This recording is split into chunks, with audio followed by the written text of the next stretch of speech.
In Celeste, there are these crystal hearts that you can collect as you're playing through the game. Unlike normal collectibles, however, you can also uncollect them. Let me explain. The developers of the game specifically coded it so you could still leave the screen before the heart fully collects. Upon respawning, the game will not have saved you collecting the heart, effectively losing it. Thus, as long as you have a way to leave the screen after collecting the heart, you can collect it over and over again for that sweet dopamine hit. So naturally, I wanted to find out if you can do this for every crystal heart in the game. So let's start with the easier ones.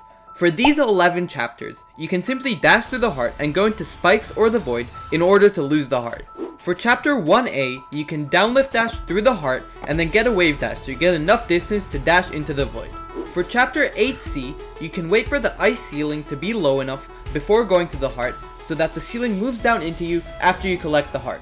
So far, we've done 13 out of 24 hearts, but now that we've gone through the easier ones, we're gonna need some new tricks to make the rest work. The current problem with the remaining hearts is that we need to dash through the heart in order to collect it.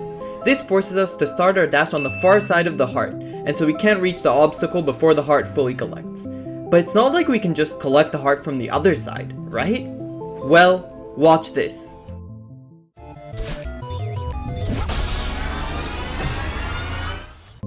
Did you catch that? Madeline dashed away from the heart and still collected it. How did that happen? Let me explain. What's happening here is that we timed our dash just before Madeline gets pushed away by the heart. This way, she starts dashing while her hitbox is still touching the heart's hitbox. Then, because the game doesn't actually check if Madeline dashed through the heart, and rather just that she is in a dash state when touching it, we can collect the heart without dashing through it. With this trick, we are able to collect hearts closer to spikes or the void, so we can reach them in time before the crystal heart fully collects. With this, we can now lose the hearts in chapters 3B and 8B, putting us at a score of 15 out of 24 hearts. Although it seems that this trick isn't all that helpful, only adding 2 hearts to our list, it turns out that there is an even more powerful application of this trick. So far, we've only been using this trick to collect the heart slightly closer to an obstacle. But what if that small amount of distance isn't enough? In that case, we can do this.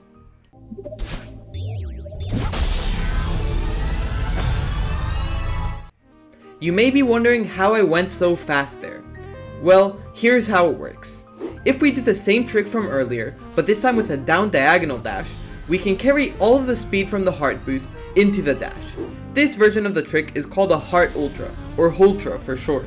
With the extra distance from the Heart Ultra, we can reach obstacles that are quite far away from the heart while collecting it. This can be used in chapter 5A to reach spinners that are normally too far away.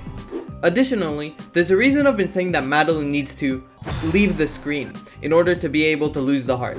You can actually use the Heart Ultra in chapters 2A and 3A to reach the screen exit and leave the screen while collecting the heart.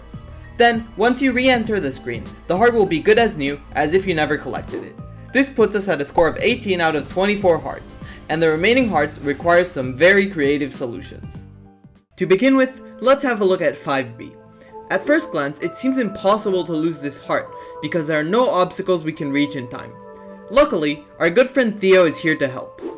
To lose this heart, you can sacrifice Theo to the pit, like the good friend that he is, and then quickly turn around to get the crystal heart. If you time it properly, Theo will die while you are collecting the heart, killing you and successfully losing the heart. And finally, it's time for 4A, which is the true final boss of this challenge. Unfortunately for us, the crystal heart is placed high in the air, where it is unreachable without crouching on this white block and dropping to the background. But once you're in the background, the spikes on the walls are blocked, and there's no obstacle we can reach to help us die. So that's it, right? 19 out of 24 is where our journey ends.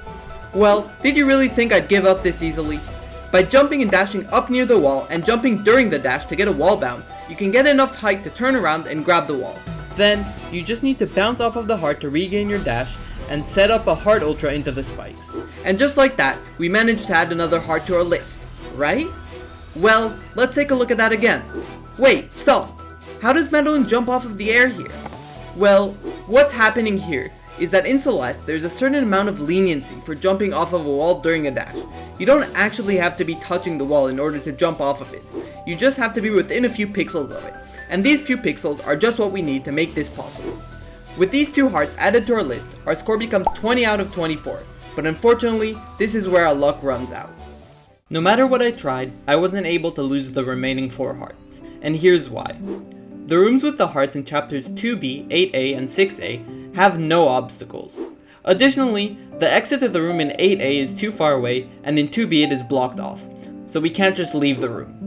In 6A, while you're collecting the heart, there's some sort of invisible wall stopping you from leaving. Honestly, I don't know why the devs put this in. It's like they knew someone would try this challenge. Finally, in 7B, the closest spikes are too far down to reach in time. And trust me, I tried. So in conclusion, you can lose the crystal hearts in 20 out of 24 chapters. To be honest, I'm quite surprised by how many hearts this ended up working on. Also, for anyone wondering, you can also die after collecting the fake crystal heart in Farewell, by doing a heart ultra to the left into the spinners, or to the right into the void. If you choose the second option, you'll fall into the void during the cutscene, and then immediately die when the cutscene ends, which is quite funny. If you enjoyed, feel free to leave a like and subscribe to help grow the channel. It means a ton.